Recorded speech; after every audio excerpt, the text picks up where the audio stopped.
гурван гол асуулт байгаамаа. Тэгэхээр бид нар төсвийн тогтвортой байдлын зөвлөлийн бас гаргасан тайлан байгаа, дүгнэлт байгаа.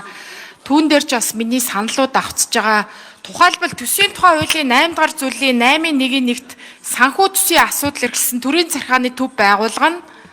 Стратегийн баримт бичгийн төслийг эдийн засаг хөгжлийн асуудал эрхэлсэн төрийн захиргааны төв байгуулга дунд хугацааны төсвийн өрөөний мэдээллийн төслийг төсвийн тогтвортой байдлын зөвлөлөөс ирүүлсэн макро эдийн засгийн үндсэн үзүүлэлт төлөв байдлын таамаглалд үндэслэн боловсруулж жил бүрийн 4-р сарын 15-ны дотор засгийн газарт хүргүүлэх гэж заасан.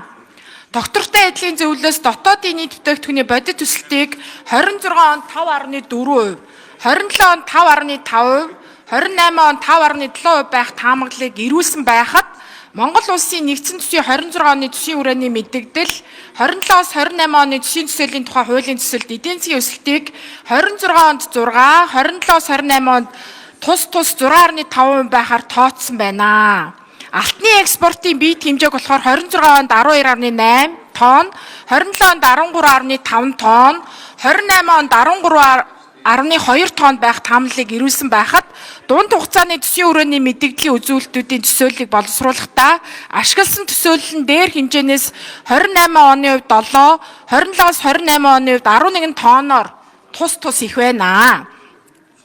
За энэ мэт өөдрөг төсөөлөл дээр үндэслэн төсвийн төлөвлөлт ирэх жилүүдэд биелэх магадлал хэр байна вэ гэсэн асуултыг асууя. Хуулийн төсөөлөл төсвийн тогтвортой байдлын зөвлөл ямар байр суурьтай байгаа болоо. Энэ бол миний хийсэн дүгнэлттэй. За асуулт 2 дугаар асуулт болохоор инфляцтай яг адилхан. 26 онд 7%, 27 онд 6.4%, 28 онд 6% байхаар тусгсан. Үүнийг бас Монгол банкны байр суурь ямар байгаа бол хэр одоо бодит боломжтой байгаа вэ? Энэ биелээ олох гэж асууж байгаамаа. За 3 дугаар гол асуулт юу вэ гэхээр 28 Монгол улсын 28 оны хөгжлийн төлөвлөгөөний төсөлд өчигдөрхөн бид нэр ярьсан те татрын орчны шинжилгээг хийн гэж тусцсан байгаа. Энэ бол том бодлогын өөрчлөлт. Тэгэхээр энэ мэд томоохон бодлогын өөрчлөлт түүнээс төсөвт үзүүлэх нөлөөлийн тооцоо энэ одоо төсөлд хэр зэрэг туссан бэ гэсэн ийм 3 тодорхой асуултыг асуучаа. Энэ удаа бид нар бол 2026 оны эдийн засгийн өсөлтийг 6% гэж одоо энэ төсвийн хүрээний мэдээлэл дээр оруулж ирж байгаа. 6%-ийн төсөөлөлд бол зөвхөн одоо засгийн газар хийж байгаа төсөөлөл биш. Монгол банк ч гэсэн өнөөдөр 6%-аар төсөөлж байгаа. Валютын сан бас 6% гэдэг төсөөлөл гаргаж байгаа. Дэлхийн банк бол бас 6% гэдэг төсөөлөл гаргаж байгаа. Тийм учраас бол энэ одоо засгийн газар өөрөө нэг өдрөг тоо зохиогоод бусдуулны ийм даруй төлөв гэдэг ийм зүйл эсвэл тооны зөрүү гэдэг зүйл бол их бага шүү гэж үнэ. Энийг нэгдэх асуултанд ийм хариулт байна. Хоёрдугаарт бол бид нар татврын шинжилгээг хийхдээ олон улсын зах зээлийн тогтворжилтыг харнаа. Харж иж хийхгүй бол дэлхийн худалдаа ийм тогтворгүй байгаа үед бид нар хамаагүй яаран дааран хөнгөн гуймаа юм бол хийхгүй. 26 ондоо хийлээ гэхэд энэ татврын шинжилэл бол 27 оноос хэрэгжиж штэ. Тийм учраас бол бид нар энэ их яарсан алхам бол хийж бас болохооргүй байна. Бид одоо хэдэн сарын өмнө яаралтай хийчихье гэж харж байсан бол сүүлийн үед энэ худалдааны дайн бол өөрөө өдрөөс өдөрт өдөр болгон өөрчлөгдөж байна гэдгийг бүгдээрээ ойлгож татврынхаа ерөнхий өөрчлөлт шинжилтийн ерөнхий зургийг бол бүгдээрээ хараад ойлголцоод тэгээд яг хилцүүлж батлах хэрэгжүүлэх хугацаагаа бол нарийн одоо ойлголцох ёстой гэдэг ийм зүйл байна. За тэгэхээр бид нар одоо гадаад их усрын хөрөнгө оруулалтаар 2-3 төслөө явуулж байгаа. Энэний нэг нь бол одоо газрын тосны үйлдвэр байгаа. Нөгөөх нь Эрдэнэ бүрэнгийн цахилгаан станц. Энэ хоёр дээр бол нэлээд том хөрөнгөний ачаал ирнэ. Тэгээ бид нар энэ 25, 26, 27, 28 онд нийлээд 8.1 их 80 төгрөгийн одоо гадаад их усрыг дайчлах гэдэг ийм төлөвлөлтийг хийж байгаа. Тэгээ энэ төлөвлөлтийн дотор бол бүрэн багтах бололцоотой. Зүгээр бусад төслүүдэд хоошо тавьж явна гэж бас ойлгоорой.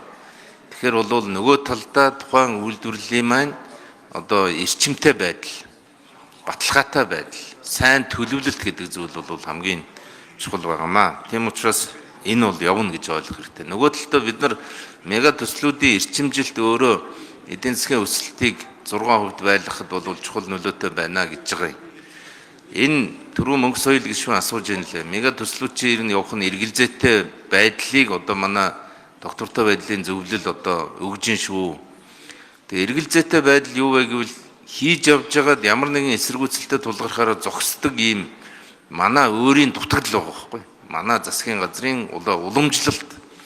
Тэгэхээр энэ удаа бол арай өөр гэж харж байгаа. Хамтарсан засгийн газар гэж харж байгаа. Хамтарсан засгийн газар учраас альва нэг саад бэрхшээлийг давж гарах тэр чадамж чансаа нь бусад одоо өмнөх засгийн газруудаасаа илүү байх болов уу гэдэг нь бол сая жишээлбэл энэ гашуун сухад ганц модын хил холболтын асуудал дээр бол харагдаж штэ. Тийм учраас бол бид нар энэ хил холболтын төсөл байна. Мөн одоо эрчим хүчний эрдэм өрнгийн цахилгаан станцын ажил энэ зүүн эхэлж чинь. Дээр нь одоо газрын тус боловсруулах үйлдвэрлэл байна. Дээр нь одоо Ороно компани төслийн ажил бол эхлээд явж байна. Ажил нь явж байгаа. Кокс химийн үйлдвэрээ энэ зүүндээ эхлүүлж байна. Ер нь зэс боловсруулах үйлдвэрийн төсөл бол бэлэн байгаа шүү. Зүгээр хөрөнгийн төслийнхэн санхүүжилтийн хэлбэрийг эцэслэж шийдэг байгаа. Түүнээс бусд нь бол асуудалгүй бэлэн байгаа төсөл одоо энэ байгаа. Гэх мэтлэн эрчим хүч үйлдвэрлэлийнхаа төслүүдийг түлхэхэд бол энэ 6% бол бид нар энэ төслүүдийг явуулна гэдэг сонголт 6%. Өшөө дээшээ өөдрөг бодож болно. Өөдрөг төсөөлж болно. Тэгвэл тэр өөдрөг төсөөллөөс бид нар арай хямхтаа явъя л гэж байгаа юм. Дэлхийн зах зээл өөрөө их савлгаатай байгаа учраас айхтар өндөр түвшин тооцоололгүйгээр яг тогтвортойгоор нөгөө бидний 28 онд очих цэг рүүгээ бид нар алхаж байгаа. За мөнгө соёл гишүүний асуултанд нэмж хариултъя. За тэгэхээр татврын шинжилгээг бол бид хийнэ. Энэ 4 жил бүтэн хийнэ. Тэгэхээр энэ удаа хэлцэж байгаа асуудал маань энэ төсвийн хүрээ шүү, хязгаар. За татвар төсвийн хүрээ хоёр яаж холбогдох вэ гэхээр за эх жилээс ингээд 26 оноос татврын шинжилгээ хийгээд эхлэхээр орлого талд нөлөөлнө. Тэгэхээр төсвийн хүрээнд дээр орлогын доод хязгаар, зарлагын дээд хязгаар орж ирж байгаа гэсэн үг. Тэгэхээр бид 2026 оны төсөв өргөн баригдах үед за эх оны төсөв дээр татврын шинжилгээ хэрхэн яаж одоо нөлөөлөх үү, орлого талд хэрхэн яаж нөлөөлөх үү, зардал талд хэрхэн яаж нөлөөлөх үү гэдэг илүү их тодорхой ийм тоотой орж ирнэ. Тэгэхээр энэ удаа бол энэ төсвийн хүрээ дандаа одоо хязгаар. За хариулт өгсөн. Тэгэхээр нэмээд нэг зүйл тодруулж асуухад одоо иргэд юу асууж байна вэ гэхээр хэвлэл мэдээлж гисэн төсвийн тодтгол хийх үү. Эхний 3 сарын байдлаар 1.2 их 80 дутчлаа. Алтны экспортоор нөхнөө гэж хэлж байна. Энэ дээр юу гэж бодож байна гэж санал асуугаад яваад байгаамаа. Тодорхой мэдээлэл хэрэгтэй байгаа. Энэ дээр бас нэмээд хэлж хэрэгтэй бах. Тэгээд хоёрдугаарт нь ер нь бол төсвийн хүрээний мэдээлэл дээр зарим тохиолдолд шалтгаан үндслэлээ сайн оруулж ирээд өөрчлөлт их боломжтой гэдэг хувь хүний байр суурь байдаг. Энэ тал дээр бас ямар бодолтой байна. Ягаад тэгэхээр одоо сая Гантүмбэр сайдын хэлсэнчлэн геополитикийн асуудлууд байна. Эрдэс баялагын үн одоо борлуулалтын хэмжээний өөрчлөлтүүд таамагласнаас илүү өндөр хэлбэлцэлтэй. Энтэй холбогдуулаад ийм асуулт гарч ирж байгаамаа логикоор. Энэ дээр бас хариулт авчиг гэж бодож байна. Яг бид нар бол зөвхөн одоо нүүрсэн дээр авж байгаа цохилтоо эдийн засгийн өсөлттэйгээ шууд уйж хараад бол хэрэггүй л дээ. Дэлхийн нийт бол өөрийнхөө эдийн засгийн өсөлтийг бууруулж харж байгаа нь бол тодорхой байгаа. Маш их эрсдлийг хилж байгаа. Жишээлбэл одоо сая нэг 90 хоногийн хугацаанд Хятад улс Америк улстай хийх худалдааныхаа татварыг 115%-аар бууруулахад гарч байгаа эффект бол эргээд хятад эдийн засгийг одоо 0.5 пунктаар өснө гэдэг ийм прогноз өгж байгаа юм. Юу гэсэн үг вэ гэхээр Англи одоо Америкийн худалдааны хилцээрийн дараа бас тэр эдийн засгийн тооцоол хөдөлж байна. Тэгэхээр бол маш их бужигнаантай байна гэдгийг л харж байгаа. Бид нар дотоод нөөцөө бүрэн дайчилж чадвал бид бол жишээ нь нүүрсний үнийг $80, $77 гэдэг ингээд даруй төлбөр тооцож байгаа шүү дээ. Бидний өөрийнх нь үйлдвэрлэх чадвар, дээр нь нэвтрүүлэх чадвар бол асар их нэмэгдсэн байгаа шүү гэдгийг бид нар харж байгаа. 6%-аас дээш өсөөд илүү халалт явах юм бол өөрөө энэ эдийн засгийн паникт орох юм байна гэдэг зүйл бол бас харагдаж байгаа. Тийм учраас бол их тийм 5-аас 6% өсөлт гэдэг бол өөрөө манад бол их тогтвортой байх юм байна. Айхтар халалтгүйгээр болох юм байна гэдэг ийм зүйл байгаа юм шүү. Тэр алттай холбоотой асуудал бол ийм шүү мөксөөлөг шинэ. Алтгуурын хөтөлбөр бол төсөвд нээх нэмэртэй зүйл биш шүү. Төсөвд нэмэртэй зүйл биш. Алт бол ерөөсөө Монгол улсын валютын нөөц. Хуучин бид нар 22 тонн алт авч ирсэн. Хамгийн өндөртөө одоо 15 хүрэхгүй байна.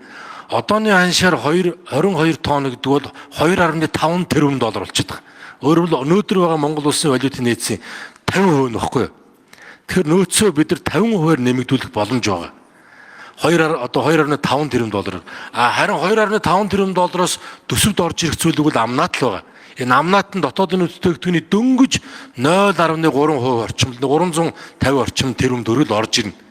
За энэ нь бол одоо төсвийн алдагдлыг нөхөхөд бол алдагдал гэдэг юм уу? Төсвийг одоо түрүүн таны хэлснээр алдагдлыг нөхөх хэмжээний тийм орлого бол огтоос биш.